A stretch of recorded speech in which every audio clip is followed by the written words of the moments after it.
Subhanallah walhamdulillah wa la ilaha illallah wallahu akbar. Assalamualaikum warahmatullahi wabarakatuh. Bismillah, alhamdulillah, wassalatu wassalamu ala rasulillah wa ba'du. Puji syukur panjatkan kehadirat Allah SWT yang telah memberikan limpah rahmat dan hidayahnya kepada kita semuanya. Alhamdulillah, di pagi hari ini Allah telah membangunkan kita dengan keadaan sehat walafiat. Allah telah memberikan kepada kita kemudahan untuk melaksanakan ibadah yang mulia, yaitu melaksanakan sholat yang 5 waktu secara berjamaah. Mudah-mudahan sholat yang 5 waktu ini bisa mendapatkan rahmat kasih sayang Allah SWT, sehingga kita memasuki surganya Allah SWT. Salawat dan salam silakan untuk memulai.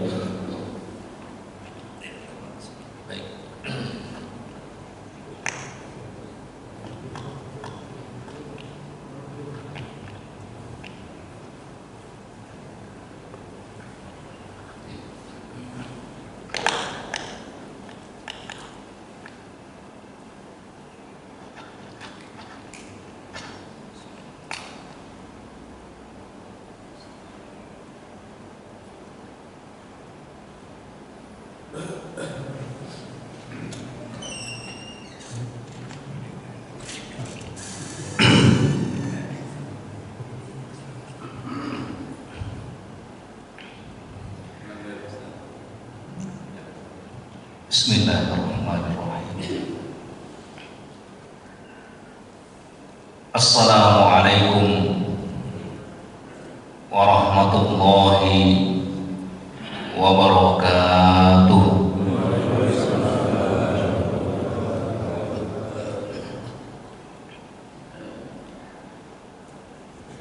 Alhamdulillahi rabbil alamin.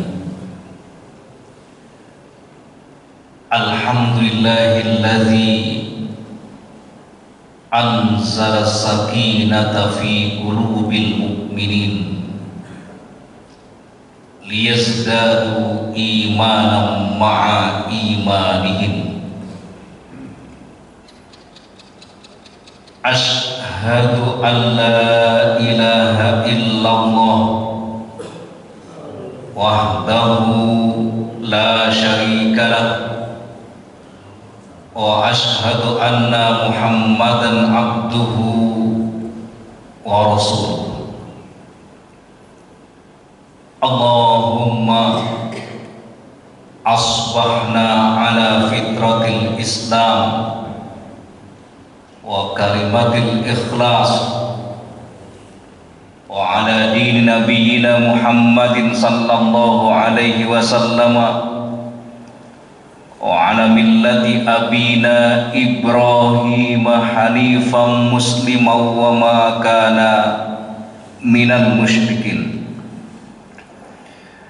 Nusalli wa nusallim ala habibina wa qudwatina wa qurrati a'yunina Muhammadin sallallahu alaihi wasallam wa ala alihi wa ashabihi wa man tabi'ahum bi ihsanin ila yaumiddin. Yaqulullahu tabaraka wa ta'ala fi muhkami tanzilihi wa huwa asdaqul qailin. A'udzu billahi minasy syaithanir rajim. Wal takum minkum ummatun yad'una ilal khair wa ya'muruna bil ma'ruf wa yanhauna 'anil munkar wa ulaika humul muflihun. Sadaqallahul azim wa sadaqa rasulul karim wa nahnu ala zalika minasyahidin. Bapak dan Ibu sekalian, hamba-hamba Allah yang semoga senantiasa dirahmati dan diberkahi oleh Allah Subhanahu wa taala. Apa kabar Bapak semuanya? Ya, semoga kita semuanya diberikan kesehatan lahir dan batin. Amin ya Allah. Bapak dan Ibu sekalian, alhamdulillah kita sebagai seorang muslim, kita sebagai hamba-hamba Allah yang beriman, tidak bosan-bosannya, tidak henti-hentinya untuk senantiasa bersyukur kepada Allah Subhanahu wa taala atas berbagai macam kenikmatan dan karunia yang Allah berikan kepada kita. Sampai detik ini dengan izin Allah Subhanahu wa taala, jasad dan ruh kita belum terpisah. Kita masih bisa bernafas, kita masih dalam kondisi sehat walafiat. Itu artinya jamaah sekalian, Allah Subhanahu wa taala memberikan peluang kepada kita, memberikan kesempatan kepada kita agar kita semakin bersemangat, agar kita semakin termotivasi untuk memperbanyak bekal dalam menghadapi perjalanan kita yang sangat panjang. Dan sekarang kita berada pada terminal dunia, dan cepat atau lambat pasti kita akan meninggalkan dunia ini menuju alam barzakh, menuju alam kubur. Dan tentu bekal yang terbaik yang Allah perintahkan kepada kita agar kita senantiasa memupuk dan memperbanyak amal-amal soleh di dunia ini. Semoga hadirnya kita dalam majelis ini dicatat oleh Allah Subhanahu wa taala sebagai amal soleh yang kelak pada hari kiamat akan menjadi saksi di hadapan Allah Subhanahu wa taala di saat mulut manusia ditutup oleh Allah Subhanahu wa taala. Maka kaki kita, tangan kita, dan anggota tubuh yang lainnya akan memberikan kesaksian, akan bersaksi di hadapan Allah Subhanahu wa taala terhadap apa-apa yang telah dilakukannya ketika hidup di dunia. Sekali lagi, semoga hadirnya kita dalam masjid ini kelak menjadi saksi di hari kiamat dan menjadi pemberat amal-amal kebaikan kita semuanya. Amin amin ya rabbal alamin. Jamaah sekalian, pada pagi yang berbahagia ini kita tidak seperti biasanya mengkaji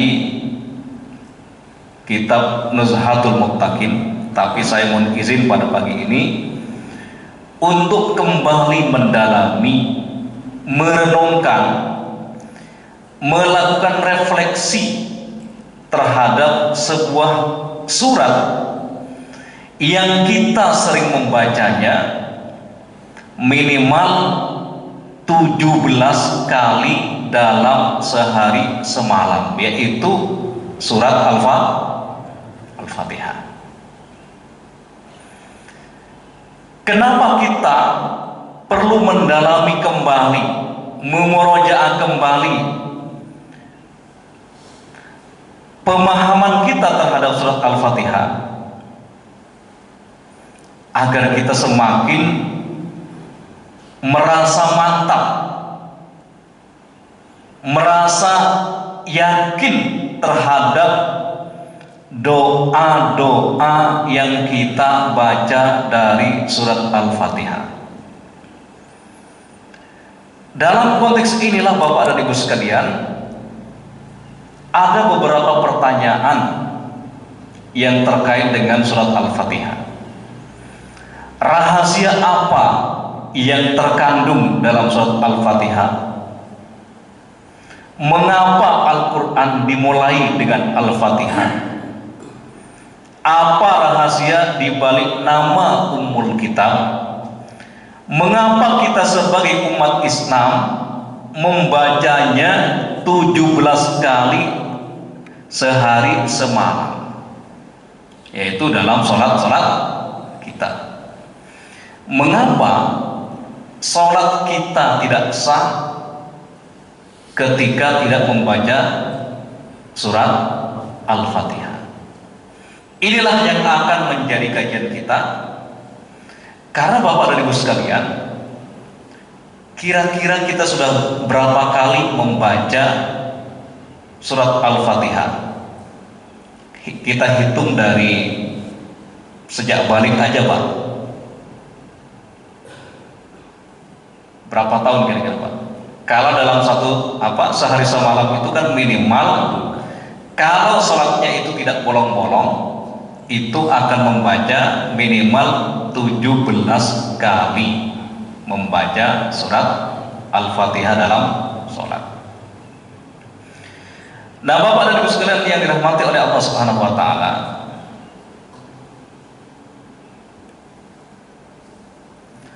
Rasulullah sallallahu alaihi wasallam menjelaskan kepada kita tentang pentingnya, urgensi dari surat Al-Fatihah.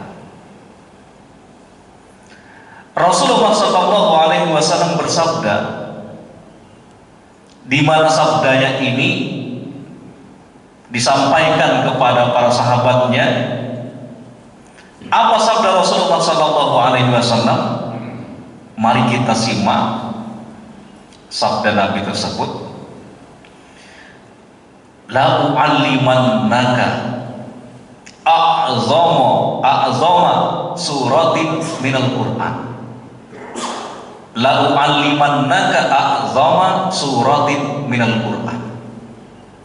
Wahai sahabatku, aku akan mengajarkan kepada kalian surat yang paling agung, surat yang paling mulia.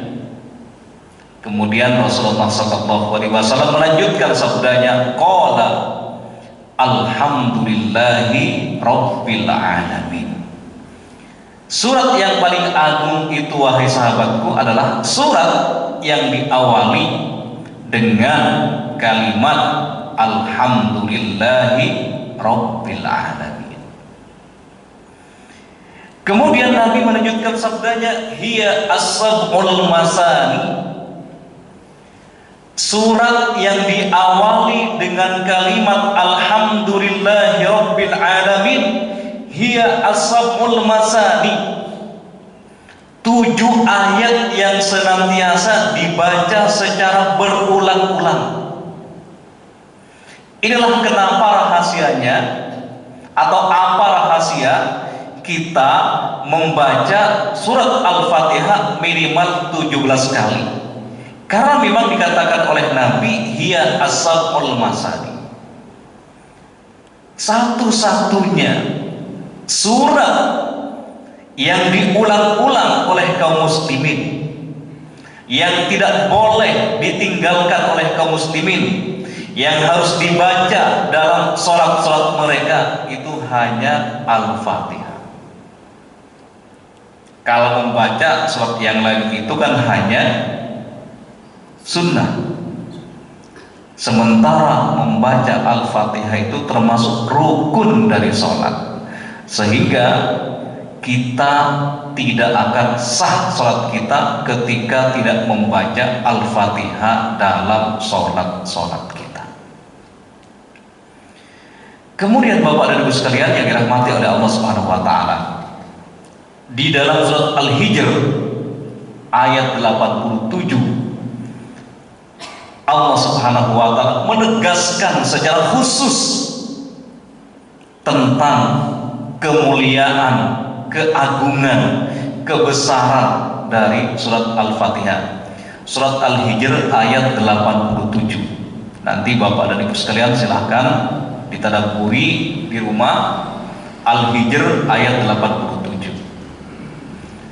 Allah Subhanahu wa taala menegaskan tentang mulianya, keagungannya surat Al-Fatihah. Walaqad atainaka sab'an minal masani wal Qur'anil azim. Wahai Nabi, wahai Rasul, sungguh kami telah menganugerahkan kepadamu 7 ayat yang dibaca secara berulang-ulang, dan kami juga menurunkan kepadamu wahai Nabi Al-Quran Al-Azim, Al-Quran yang agung. Nah, Bapak dan Ibu sekalian yang dirahmati oleh Allah Subhanahu wa taala, di dalam hadis yang lain yang diriwayatkan oleh Al-Imam At-Tirmizi, Rasulullah Shallallahu Alaihi Wasallam bersabda, di mana sabda Nabi ini Bapak dan Ibu sekalian diawali dengan sumpah. Apa sumpah Nabi? Wallazi nafsi biyadihi, sungguh yang jiwaku, kata Nabi, berada dalam genggaman Allah Subhanahu wa taala. Sungguh yang jiwaku berada dalam genggamannya, yaitu genggaman Allah Subhanahu wa taala. Ma unzilat fit Taurati wala fil Injili wala fil Zaburi wala fil Furqani misluha wala fil Furqani misluha. Sungguh demi Allah yang jiwaku berada dalam genggamannya, tidaklah diturunkan dalam kitab Taurat, tidak diturunkan dalam kitab Injil, tidak diturunkan dalam kitab Zabur, dan juga tidak diturunkan dalam Al-Quran semisal yang sebanding dengan surat Al-Fatihah. Kenapa Nabi Shallallahu Alaihi Wasallam mengatakan bahwa Allah Subhanahu wa taala tidak menurunkan dalam kitab Taurat, dalam kitab Injil, dalam kitab Zabur, bahkan dalam kitab Al-Quran sendiri yang semisal dengan Al-Fatihah? Nabi menjelaskan, wa innaha sab'un minal masani wal Qur'anil azim, karena surat Al-Fatihah itu 7 ayat yang wajib dibaca oleh kaum muslimin, yang mereka membacanya secara berulang-ulang minimal dalam sholat mereka. Nah, Bapak dan Ibu sekalian yang dirahmati oleh Allah Subhanahu wa taala,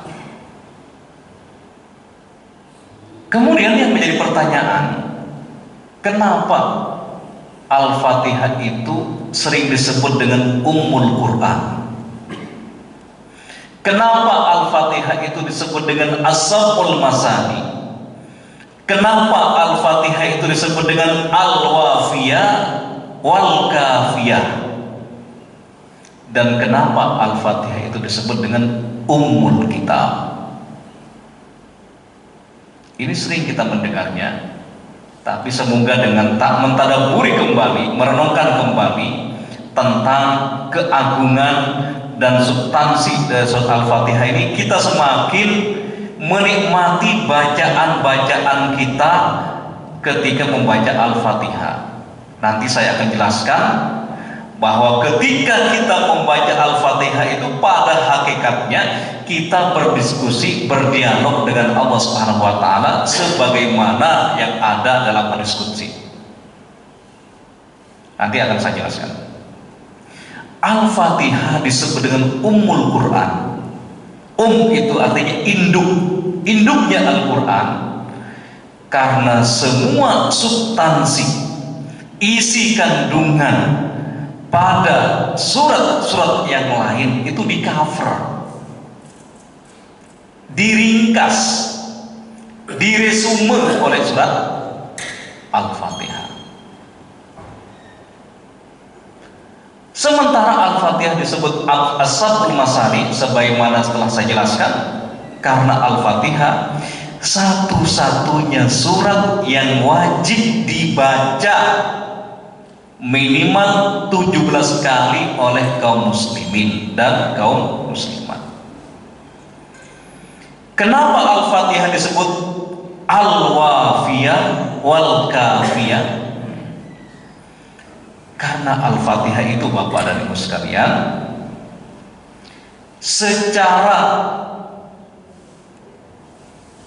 secara sempurna memotret isi kandungan dari 113 surat-surat yang lainnya. Makanya Al-Fatihah itu disebut Al-Wafiyah, yang sempurna, yang mencukupi. Maksudnya 7 ayat yang ada dalam Al-Fatihah itu mengcover, meringkas, meresume semua isi kandungan yang ada pada 113 surat-surat yang lainnya. Dan juga disebut dengan Ummul Kitab, induknya kitab Al-Quran. Nah, Bapak dan Ibu sekalian yang dirahmati oleh Allah Subhanahu wa Ta'ala, yang menjadi pertanyaan berikutnya agar kita semakin termotivasi dan terdorong mentadaburi, merenungkan surat Al-Fatihah. Ternyata Bapak dan Ibu sekalian,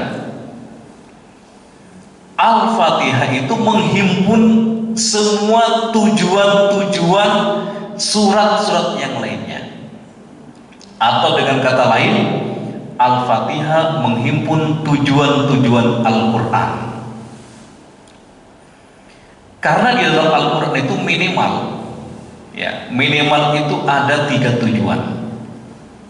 Maqasidul Quran atau tujuan-tujuan Al-Quran diturunkan ke muka bumi ini minimal ada 3 tujuan. Dan 3 tujuan itu semuanya dihimpun oleh surat Al-Fatihah. Yang pertama Bapak dan Ibu sekalian, Al-Fatihah menghimpun tentang urgensi pentingnya untuk menguatkan akidah. Akidah di sini maksudnya adalah kepada siapa kita beriman, siapa yang kita imani. Ternyata kalimat yang berbunyi Alhamdulillahi Rabbil Alamin Ar-Rahmanir Rahim Maliki Yaumiddin. Ini menurut para ulama Bapak dan Ibu sekalian, ketika kita membaca Alhamdulillahi Rabbil Alamin, mari kita perhatikan Alhamdulillah, segala puji bagi Allah. Rabbil Alamin, kita harus meyakini bahwa Allah itu adalah Rabb, Tuhan yang menguasai seluruh alam raya ini. Kita harus yakin. Dengan kita memahami bahwa Allah itu menguasai semesta alam ini, maka yang timbul dalam jiwa kita adalah muraqabatullah. Kita kapanpun dan dimanapun akan merasa diawasi oleh Allah Subhanahu wa Ta'ala. Kita harus yakin. Ini juga terkait dengan akidah. Ar-Rahmanir Rahim, kita harus meyakini Allah yang gaib itu sebagai Ar-Rahman, yang maha pengasih, dan Ar-Rahim, dan juga sebagai penyayang. Maliki Yaumiddin, dengan membaca kalimat Maliki Yaumiddin, itu akan memantapkan akidah kita bahwa semua aktivitas kita di dunia ini, semua pekerjaan-pekerjaan kita di dunia ini nanti akan dimintai pertanggungjawaban oleh Allah Subhanahu wa taala, di mana Allah Subhanahu wa taala itu adalah Maliki Yaumiddin, Allah yang Maha menguasai, yang Maha merajai hari pembalasan. Ini terkait akidah. Bayangkan kalau kita merenungkan Maliki Yaumiddin, nanti semua amal-amal kita, semua aktivitas kita di dunia ini tanpa terkecuali akan dimintai pertanggungjawaban oleh Allah Subhanahu wa taala yang Maha menguasai hari pembalasan. Bayangkan kalau kita hubungkan Maliki Yaumiddin ini dengan hadis yang lain, di mana Rasulullah SAW bersabda, ketika nanti hari pembalasan, ketika nanti hari kiamat, kedua kaki seorang hamba tidak akan bisa bergerak, tidak akan bisa berjalan sampai mereka itu bisa mempertanggungjawabkan 4 perkara. Perkara yang pertama adalah umur mereka di dunia digunakan untuk apa? Ilmu yang Allah berikan kepada mereka digunakan untuk apa?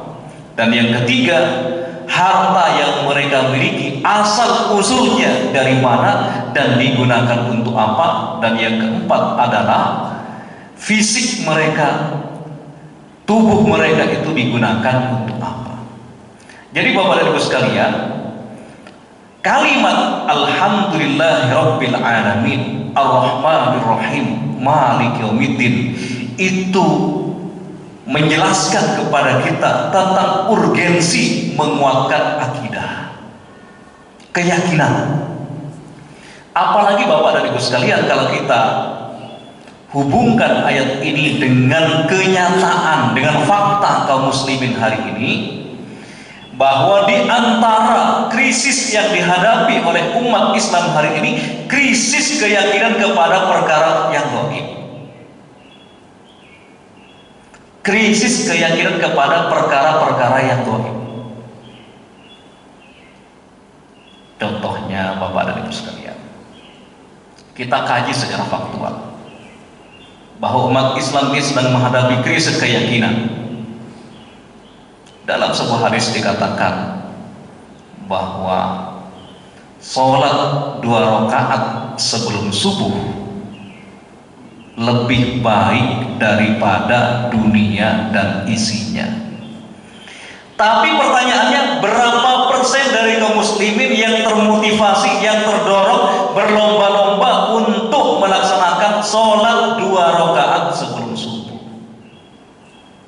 Berapa persen dari kaum muslimin yang termotivasi untuk berlomba-lomba melaksanakan sholat sunnah 2 rakaat sebelum subuh?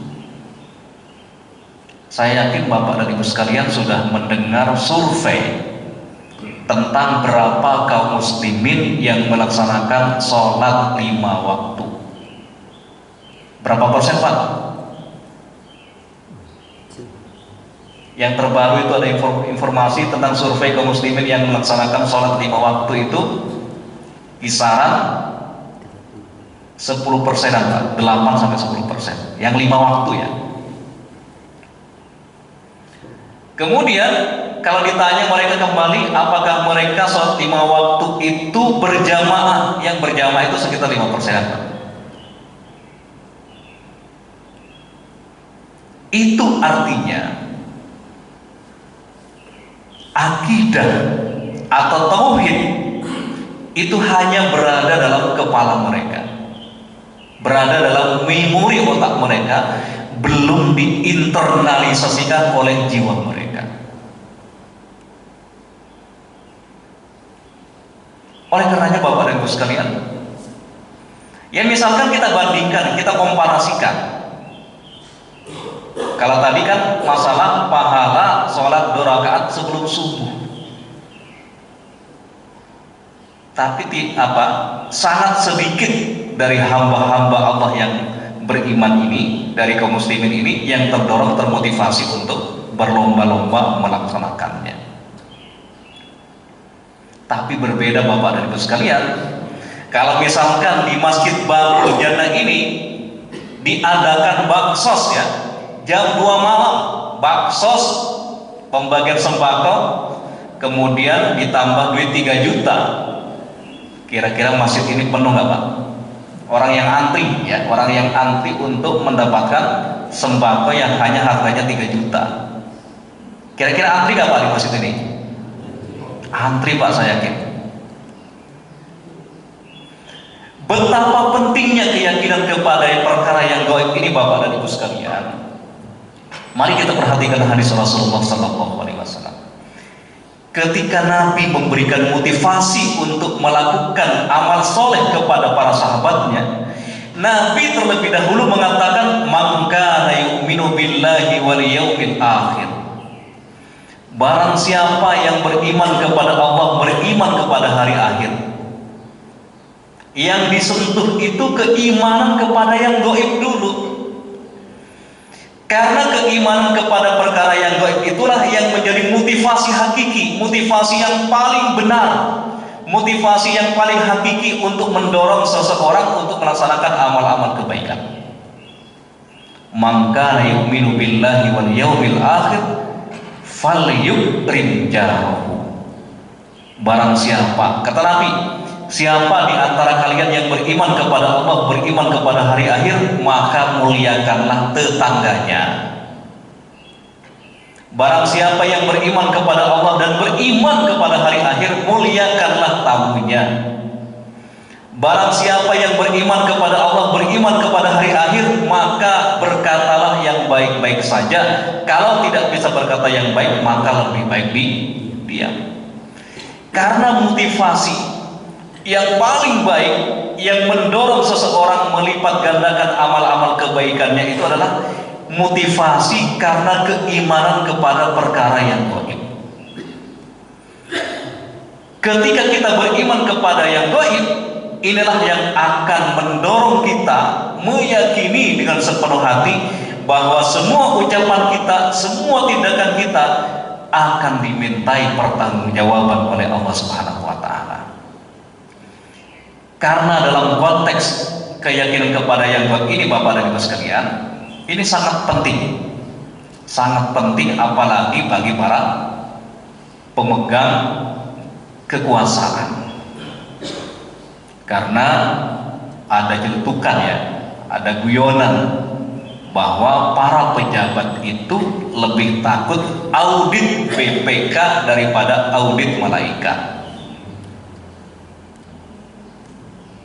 Audit BPK itu ngeri bagi mereka. Tapi kalau audit malaikat, karena keyakinan kepada perkara yang gaib itu tidak dijiwai, tidak diinternalisasikan dalam jiwa mereka, terkadang hal-hal yang gaib itu diremehkan. Padahal Bapak dan Ibu sekalian, dalam surat yang sering kita dengar, alaihissallahu biahkamil hakimin. Bukankah Allah sebaik-baik pemberi keputusan pada hari kiamat? Jadi Bapak dan Ibu sekalian, pokok bahasan Al-Quran yang pertama yang dihimpun oleh Al-Fatihah tentang urgensi penguatan keyakinan, yaitu akidah. Yang kedua Bapak dan Ibu sekalian, Al-Fatihah itu yang kedua menghimpun tentang urgensi beribadah secara benar. Pentingnya mengikhlaskan ibadah kita hanya kepada Allah Subhanahu wa taala. Bayangkan kita membaca kalimat iyyaka na'budu wa iyyaka nasta'in. Kalimat iyyaka na'budu, ya Allah, hanya kepadamu kami menyembah, hanya kepadamu kami secara tajarrud, secara totalitas, ikhlas, hanya beribadah kepadamu ya Allah. Wa iyyaka nasta'in, dan hanya kepadamu kami meminta pertolongan. Bapak dan Ibu sekalian, kalau kita hanya membaca terjemah, maknanya kurang mendalam. Tapi kalau kita membaca menggunakan perspektif bahasa Arab. Mari kita perhatikan di sini. Silakan yang bisa pegang mushaf bisa lihat.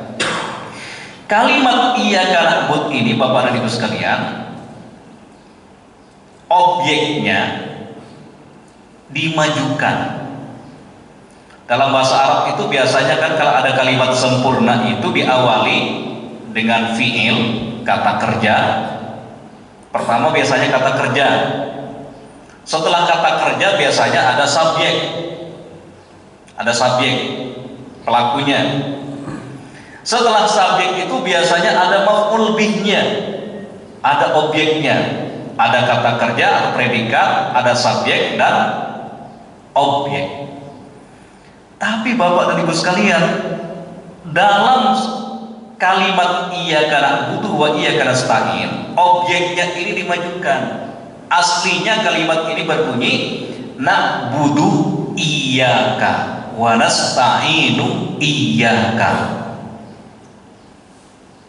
Na'budu iyyaka wa nasta'inu iyyaka. Pertanyaannya adalah, apa rahasia dari kalimat dalam bahasa Arab ketika objeknya, ketika maf'ul bihnya dimajukan? Para pakar bahasa menjelaskan, ketika dalam kalimat itu objeknya dimajukan, itu menunjukkan benar-benar atau sungguh-sungguh. Artinya kita bisa menjiwai, ya Allah, kami benar-benar, kami sungguh-sungguh hanya beribadah kepadamu. Wa iyyaka nasta'in. Ya Allah, kami benar-benar hanya meminta pertolongan kepadamu. Itu kalau kita memahaminya dalam perspektif bahasa Arab, karena Al-Quran itu diturunkan dengan bahasa Arab. Dan ternyata Bapak dan Ibu sekalian, kalimat iyyaka na'budu wa iyyaka nasta'in sebagai kelanjutan komitmen kita terhadap perjanjian kita kepada Allah Subhanahu wa taala. Karena ketika kita masih menjadi jalin, semua manusia telah mendeklarasikan perjanjian muraqabah. Kok muraqabah? Muahadah. Ya, muahadah. Mereka semuanya telah berjanji di hadapan Allah Subhanahu wa taala. Mereka hanya ingin beribadah kepada Allah Subhanahu wa taala. Mereka ingin berjanji di hadapan Allah hanya mentauhidkan Allah Subhanahu wa taala. Itulah yang digambarkan oleh Al-Quran dalam surat Al-A'raf ayat 172. Allah bertanya kepada semua janin pada waktu itu, alastu birabbikum? Qalu bala syahidna. Wahai para janin, Allah bertanya kepada mereka, alastu birabbikum? Bukankah aku inilah Tuhanmu? Qalu, mereka menjawab, para janin menjawab, bala, benar ya Allah. Syahidna, kami semuanya bersaksi bahwa Engkau adalah Tuhan kami. Nah, kalimat iyyaka na'budu wa iyyaka nasta'in ini adalah bentuk konsistensi kita dengan janji yang telah kita deklarasikan di hadapan Allah Subhanahu wa taala. Nah, Bapak dan Ibu sekalian yang dirahmati oleh Allah Subhanahu wa taala, yang ketiga, pokok bahasan Al-Quran yang dihimpun oleh surat Al-Fatihah yang ketiga itu pentingnya memilih jalan hidup atau manhajul hayat. Pentingnya atau wajibnya bagi kita memilih jalan hidup, di mana jalan hidup ini satu-satunya yang diridhoi oleh Allah Subhanahu wa taala. Dalam Al-Fatihah itu ternyata mengajarkan kepada kita agar kita sebagai umat Islam memilih, memohon kepada Allah Subhanahu wa taala agar diistiqomahkan pada jalan satu-satunya yang diridhoi oleh Allah Subhanahu wa taala, yaitu manhajul imani wal Islam. Jalan keimanan dan jalan Islam. Manhaj hidup atau jalan hidup yang menyeluruh dan sempurna untuk diterapkan dalam kehidupan sehari-hari. Kira-kira kalimat apa Bapak dan Ibu sekalian yang menunjukkan bahwa kita memohon kepada Allah agar dikaruniai manhaj hidup, jalan hidup yang benar, jalannya para nabi, jalannya para rasul, jalannya as-solihin, jalannya orang-orang yang syuhada, yaitu kalimat ihdinas siratal mustaqim. Ya Allah, tunjukkanlah kepada kami jalan yang lurus. Ternyata mustaqim itu maknanya bukan hanya jalan yang lurus Bapak dan Ibu sekalian, tetapi mustaqim itu juga dimaknai adalah orang yang istiqomah, orang yang konsisten, orang yang sabar dengan keimanan dan keislaman. Karena mustaqim itu dari kata apa? Istaqoma yastaqimu istiqoman fahuwa mustaqimun wa dzaka mustaqomun istaqim la tastaqim mustaqomun mustaqom. Artinya mustaqim itu artinya orang yang istiqomah. Artinya kita meminta kepada Allah, memohon kepada Allah agar diistiqomahkan dalam jalan iman dan Islam. Karena Bapak dan Ibu sekalian, saya pernah membaca dialog antara seorang muslim dengan non-muslim. Si non-muslim ini bertanya kepada seorang muslim, "Wahai Anda yang muslim, Anda muslim nih," katanya gitu kan, "kenapa Anda senantiasa membaca kalimat ihdinas siratal mustaqim, tunjukilah kami kepada jalan yang lurus?" Kalau Anda membaca ini berarti agama Islam itu tidak lurus. Anda kan sudah beragama Islam, sudah beriman kepada Allah, tetapi kenapa Anda senantiasa memohon kepada Allah agar diberikan jalan yang lurus? Kalau begitu Islam itu tidak lurus. Kira-kira apa jawabannya Bapak dan Ibu sekalian?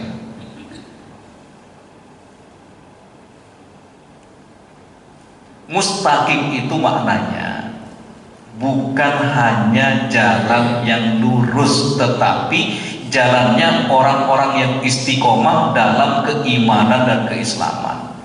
Artinya ketika kita membaca ihdinas siratal mustaqim, di samping kita meminta jalan yang lurus kepada Allah Subhanahu wa taala, kita juga memohon kepada Allah agar dikaruniai keistiqomahan dalam iman dan Islam, sebagaimana Allah perintahkan kepada kita, wala tamutunna illa wa antum muslimun.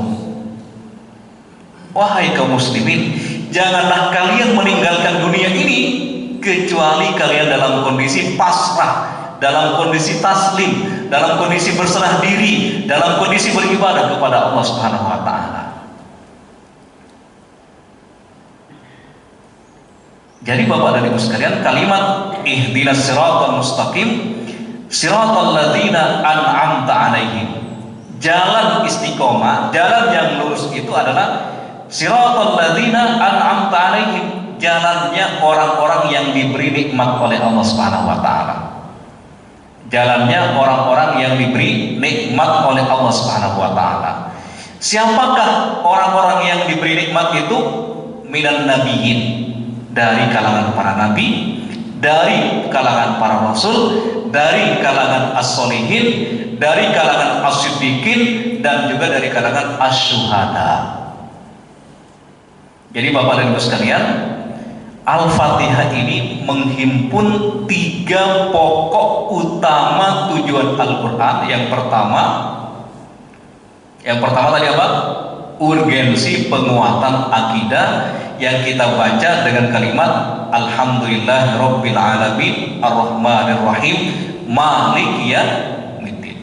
Yang kedua, urgensi memurnikan ibadah, semurni-murninya ibadah itu dari kalimat iyyaka na'budu wa iyyaka nasta'in.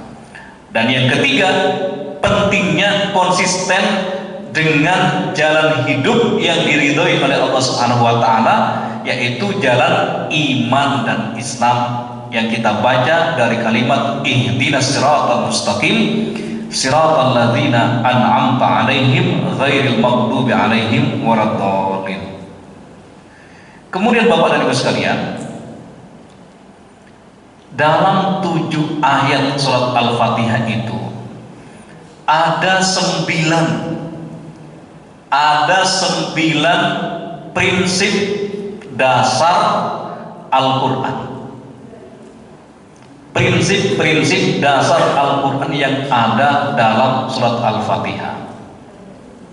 Ini kalau kita kaji sebenarnya lebih tenang ya butuh waktu agak lama sebenarnya. Tapi karena waktunya terbatas Bapak dan Ibu sekalian, saya baca secara umum aja.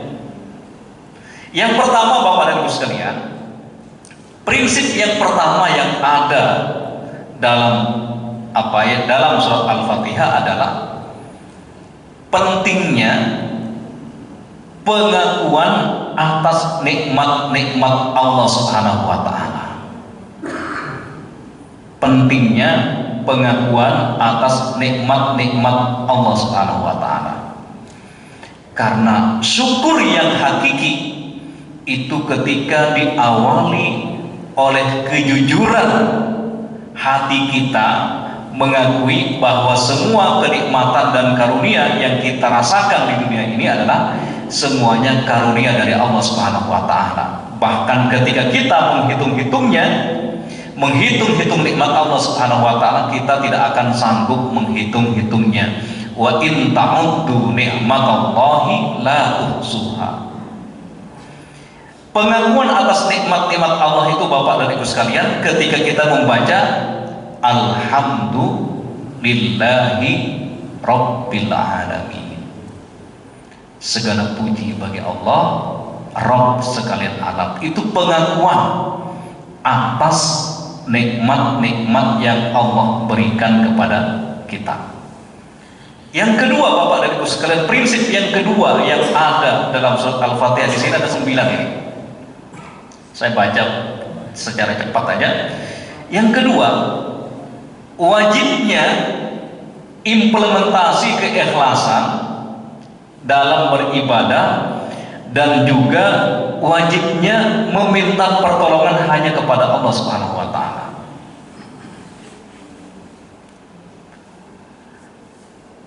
Kalimat yang kita baca dalam konteks wajibnya kita ikhlas dan hanya meminta pertolongan kepada Allah itu dari kalimat apa Bapak dan Ibu sekalian?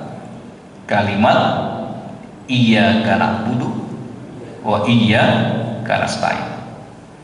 Yang ketiga, prinsip yang ketiga, permohonan kepada Allah agar kita dikaruniai sahabat-sahabat yang soleh. Ternyata dalam Al-Fatihah itu juga terdapat permohonan kita kepada Allah Subhanahu wa taala agar dikaruniai sahabat-sahabat yang soleh, sahabat dunia akhirat, yaitu dari kalimat ihdinas siratal mustaqim. Kita akan berdoa kepada Allah, ya Allah tunjukilah kami kepada jalan yang lurus. Siratal ladzina an'amta 'alaihim, yaitu jalan orang-orang yang diberikan nikmat, jalannya orang-orang yang diberikan kenikmatan iman dan Islam. Siapakah mereka? Sahabat yang terbaik itu adalah para nabi, para siddiqin, para solihin, dan para syuhada. Yang keempat Bapak dan Ibu sekalian, prinsip mewaspadai sahabat-sahabat yang jahat, kita juga memohon kepada Allah Subhanahu wa taala agar dihindarkan dari sahabat-sahabat yang jahat. Yaitu kalimat ghairil maghdubi alaihim waladdallin. Bukan jalannya orang-orang yang dimurkai Allah dan bukan jalannya orang-orang yang sesat. Artinya kita memohon kepada Allah Subhanahu wa taala agar dihindarkan dari jalannya orang-orang yang dimurkai Allah dan juga jalannya orang-orang yang sesat. Ini maksudnya keyakinan secara teologi Bapak dan Ibu sekalian. Karena dalam hadis itu dikatakan al-maghdub bi alaihim itu adalah Yahudi. Ad-dhalin itu adalah Nasrani. Artinya secara teologi kita itu secara keyakinan, secara akidah itu nggak ada kompromi dengan mereka. Lakum dinukum waliyadin. Tapi secara muamalah, secara keduniaan, secara sosial kita tetap berinteraksi secara baik dengan mereka. Itu secara sosial. Tapi secara teologi, secara akidah itu tidak boleh ada kompromi dengan mereka. Lakum dinukum waliyadin innad dina indallahil islam wa may yabtaghi ghairal islami dinan falan yuqbala minhu wa huwa fil akhirati minal khasirin. Yang kelima, nama-nama Allah yang maha baik yaitu Ar-Rahman, Ar-Rahim. Maksudnya dalam Al-Fatihah itu terdapat nama-nama Allah yang maha baik yaitu Ar-Rahman, Ar-Rahim. Sebab prinsip yang melandasi hubungan Allah dengan manusia, prinsip yang melandasi hubungan Allah dengan manusia adalah hubungan rahmat dan kasih sayang. Oleh karena itulah kalimat Ar-Rahman dan Ar-Rahim itu diulang 2 kali. Yang keenam Bapak dan Ibu sekalian, wajibnya istiqomah. Prinsip yang keenam yang ada dalam surat Al-Fatihah, pentingnya tentang istiqomah dalam memegang kebenaran, yaitu kalimat ihdina as-siratal mustaqim. Yang ketujuh, urgensi beriman kepada hari akhir sehingga punya persiapan untuk menghadapinya. Pentingnya beriman kepada hari akhir sebagai persiapan kita di dunia ini untuk menghadapinya. Jadi orang yang beriman kepada hari akhir itu bukan hanya diyakini, tetapi cara yang terbaik untuk menghadapi hari akhir itu dengan persiapan-persiapan di dunia ini, yaitu kalimat Maliki Yaumiddin. Maliki Yaumiddin itu mengajarkan kepada kita harus mempersiapkan diri menghadapi hari kiamat. Yang kedelapan Bapak dan Ibu sekalian, urgensi berdoa dan adab-adab berdoa. Dan surat ini diakhiri dengan doa. Jadi dalam Al-Fatihah itu Bapak dan Ibu sekalian, kalau kita teliti, itu pertama ada adab-adab doa. Kemudian baru kita berdoa, kemudian setelah itu ditutup dengan amin kan? Jadi Al-Fatihah itu doa. Misalkan adab berdoa, Alhamdulillahirabbil alamin. Kita memuji Allah dulu. Kita memuji Allah. Alhamdulillahirabbil alamin. Ar-Rahmanir Rahim. Maliki Yaumiddin. Iyyaka na'budu wa iyyaka nasta'in. Itu adalah adab berdoa. Kita memuji Allah Subhanahu wa taala. Baru kemudian setelah kita memuji Allah Subhanahu wa taala, kita berdoa kepada inti. Dalam doa itu Pak, jangan langsung terdoktrin begini, ya Allah, berikanlah kepada kami rezeki yang baik, yang banyak. Begitu, tapi ada adabnya dulu. Ya Allah, ya Razzaq, ya Karim, ya Rahman, ya Rahim, ya Dzal Jalali wal Ikram, ya Razzaq, urzuq lana rizqan halalan thayyiban katsiran mubarakan fi. Itu ada etikanya dulu. Al-Fatihah mengajarkan kepada kita adab dalam berdoa. Oleh karenanya ketika kita mendengar siratal ladzina an'amta 'alaihim ghairil maghdubi 'alaihim waladdallin, itu kita langsung baca apa, Pak? Amin. Karena ada doa. Oleh karenanya wajar ketika ada seorang ustadz atau seorang kiai mengawali doa itu dengan Al-Fatihah, atau terkadang mereka mencukupkan doa itu dengan Al-Fatihah. Karena dalam Al-Fatihah itu terhimpun adab-adab berdoa sekaligus doa, ya, kemudian kita aminkan. Itu rahasianya, Pak. Dan yang ke-9, Bapak dan Ibu sekalian, Al-Fatihah mengajarkan kepada kita bahwa umat Islam adalah umat yang satu, umat yang kokoh. Kesimpulannya dari mana? Bahwa dalam Al-Fatihah itu mengajarkan kepada kita bahwa umat Islam ini adalah umat yang satu, umat yang kokoh.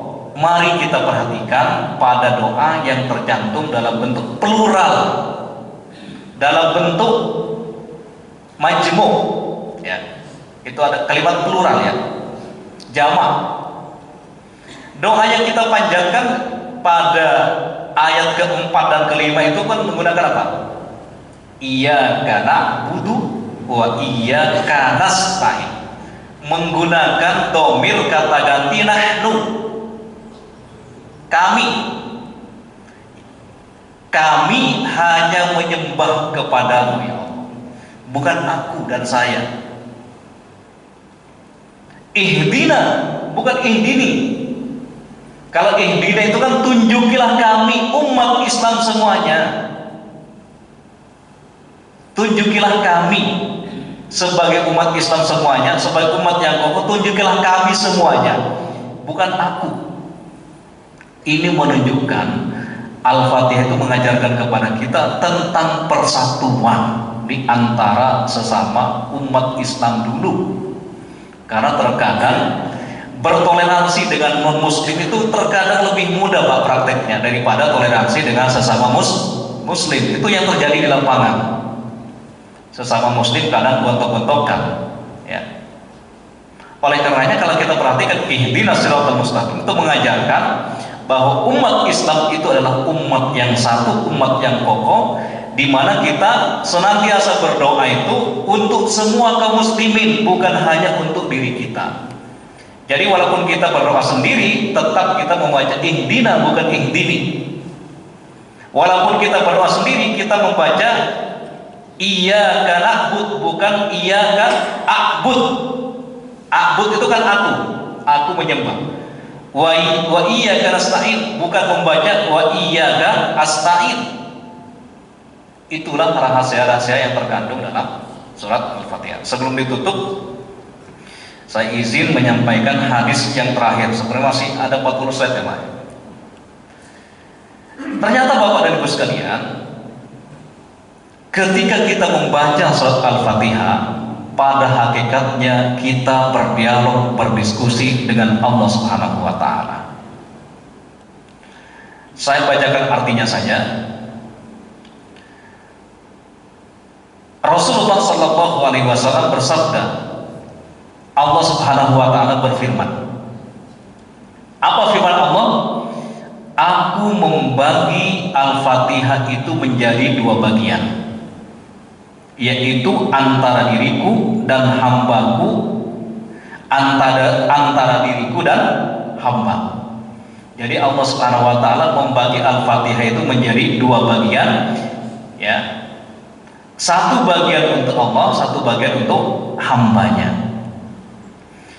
Jika seorang hamba membaca dan mengucapkan Alhamdulillahirabbil alamin, maka Allah menjawab. Allah menjawab, hambaku telah memujiku, hamadani abdi. Kalau kita membaca Alhamdulillahirabbil alamin, Allah menjawab, hambaku telah memujiku. Ketika seorang hamba tersebut mengucapkan Ar-Rahmanir Rahim, maka Allah menjawab, hambaku telah menyanjungku. Hambaku telah menyanjungku. Ketika seorang hamba membaca kalimat Maliki Yaumiddin, Allah menjawab, hambaku telah mengagungkanku. Sesekali Allah berkata, hambaku telah memberi kuasa penuh kepadaku. Jika seorang hamba mengucapkan iyyaka na'budu wa iyyaka nasta'in, maka Allah menjawab, ini antara aku dan hambaku. Bagi hambaku apa yang ia minta, ya.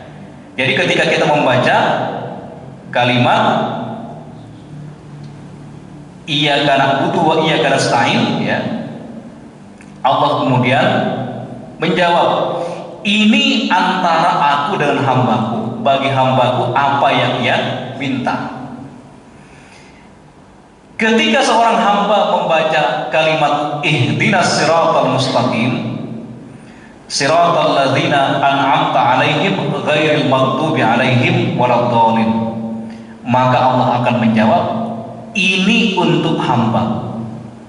Bagi hambaku apa yang ia minta. Ini silahkan Bapak dan Ibu sekalian, nanti mungkin bisa dicari lagi hadisnya ini supaya kita lebih mantap. Karena kita bisa belajar dari kepekaan Umar bin Abdul Aziz. Kepekaan Umar bin Abdul Aziz. Dalam sebuah riwayat dikatakan, Umar bin Abdul Aziz itu setiap kali membaca Al-Fatihah, ia menghayati ayat demi ayat. Jadi Umar bin Abdul Aziz itu ketika membaca Al-Fatihah, ia menghayati ayat demi ayat dan diam sejenak. Diam sejenak di sela-sela setiap ayat. Jadi Umar bin Abdul Aziz itu ketika membaca Al-Fatihah itu dihayati dengan penuh penghayatan. Dan ada salah seorang yang bertanya kepada Umar bin Abdul Aziz, ya, apa alasan beliau menghayati dan berhenti sejenak ketika membaca Al-Fatihah? Apa jawaban Umar bin Abdul Aziz? Aku ingin menikmati jawaban Rabbku. Aku ingin menikmati jawaban dari Allah Subhanahu wa taala. Bapak dan Ibu sekalian, demikian kajian singkat pada pagi ini. Semoga kita semakin menikmati, merasakan keagungan Al-Fatihah, dan kita merasa berdialog ketika membacanya. Kalau kita merasa berdialog dengan Allah Subhanahu wa taala, insya Allah bacaan kita tidak akan terburu-buru, tetapi justru kita merasa nikmat ketika berdialog dengan Allah Subhanahu wa taala. Oleh karenanya Nabi mengatakan, as-salatu mi'rajul mukmin. Salat itu adalah mi'rajnya seorang mukmin dengan Allah Subhanahu wa taala. Aku qouli hadza wa astaghfirullah li wa lakum. Naqra'u bil hamdalillah alhamdulillahi rabbil alamin. Subhanaka Allahumma wa bihamdika asyhadu an la ilaha illa anta astaghfiruka wa atubu ilaik. Assalamualaikum warahmatullahi wabarakatuh. Waalaikumsalam warahmatullahi wabarakatuh.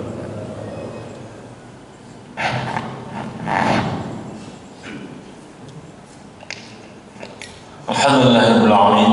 Dengan ditutupnya Kabupaten Banyumas berakhir pula kajian seru hari ini. Mudah-mudahan